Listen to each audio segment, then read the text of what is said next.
Wanangu, leo nimekuja kuletea top 10 ya wanamuziki wa Kitanzania waliotazamwa zaidi mtandaoni YouTube. Wanamuziki 10 tu waliotazamwa zaidi mtandaoni YouTube. Namba 10 sasa. Hiyo namba 10 imeshikiliwa na D-Voice kutoka WCB Wasafi, ambaye ametazamwa na watu milioni 6.1. Oya, namba 9 imeshikiliwa na Darasa, imetazamwa na watu milioni 6.8. Namba 8 imetazamwa na Jay Melody, milioni 8.4. Namba 7 sasa imeshikiliwa na mwanaume mwenyewe Konde Harmonize, akiwa ametazamwa na watu zaidi ya milioni 12.3. Oya, hiyo namba 6 sasa kashikilia mtoto Mnyakyusa huyu, ambaye ametazamwa na watu 12.9 milioni. Huyu ni Rayvanny.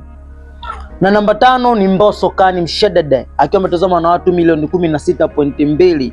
Na namba 4 imetazamwa na Malkia wa Wasafi Classic ambaye ni Zuchu, akiwa ametazamwa na watu milioni 17.4.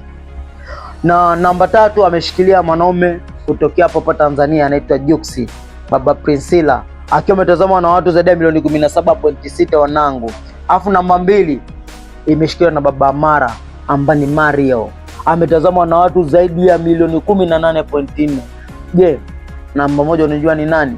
Kama unajua namba 1 ni nani, dondosha kwenye comment hapo, nikujua kweli unajua kufuatilia muziki wa Bongo. Call me official boy, Prince Babylon Killer, we taking over.